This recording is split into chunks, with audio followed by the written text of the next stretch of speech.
నాకు ఉరిశిక్ష. ఈ తీర్పు మోసపూరితమైంది. షేక్ హసీనా సంచలన తీర్పుపై ఆచితూచి స్పందించిన భారత్. 78 ఏళ్ల హసీనాకు ఉరిశిక్షపై బంగ్లాదేశ్లో రాజకీయ ఉద్రిక్తతలు. ప్రపంచంలోనే ఎక్కువ కాలం పనిచేసిన మహిళాధినేత, ఉక్కు మహిళగా పేరు, 2 దశాబ్దాలు ఎదురులేని నేత షేక్ హసీనా. అయితే మానవత్వానికి వ్యతిరేకంగా నేర ఆరోపణలు ఎదుర్కొన్నది. మానవత్వానికి వ్యతిరేకంగా నేరాలు చేసిందన్న ఈ షేక్ హసీనాను ఇవాళ ఆఖరికొస్తరకల్లా ఢాకాలో ఉన్న ఇంటర్నేషనల్ క్రైమ్స్ ట్రైబ్యునల్ ఆమెను దోషిగా నిలబెట్టిందట.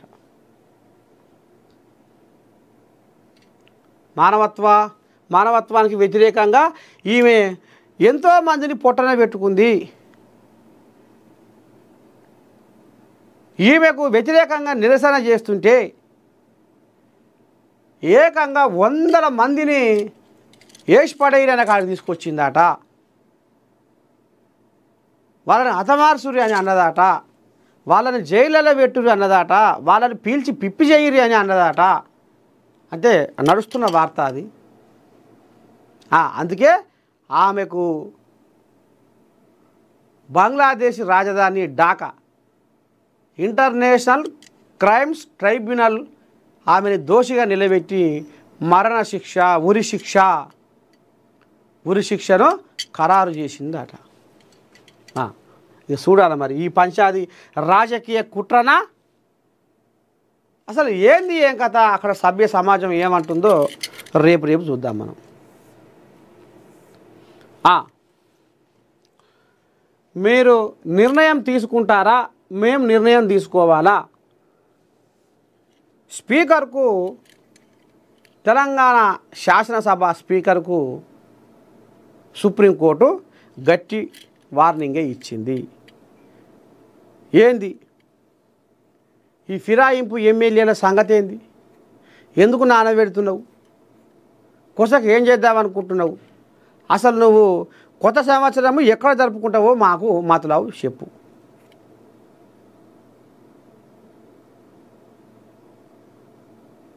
సుప్రీంకోర్టు కళ్ళెర్ర చేసింది మొత్తాన్ని మీద. మళ్ళా డిసెంబర్ 19 లోపు ఏదైంది మాకు తేడపరుసు, లేకపోతే మాత్రము ఇక చూడురు. కోర్టు ధిక్కరణ కిందికి ఇప్పటికే మేము ఓపిక పడుతున్నాం అన్నట్టుగా వార్నింగ్ ఇచ్చిరట. ఇక ఇంట్లో కొన్ని కోళ్ళాగలు మేము చెయ్యి గూటికి పోలేదో కార్లనే ఉన్నాము, మేము చేతి గూటికి పోలేదో కార్లనే ఉన్నామని కొన్ని కోళ్ళాగలు, 8 కోళ్ళాగలు అయితే సైకి వచ్చినాయి అప్పుడే. మేము కార్లనే ఉన్నాం, మాది బీఆర్ఎస్ఏ, మేము కార్లనే ఉన్నాము,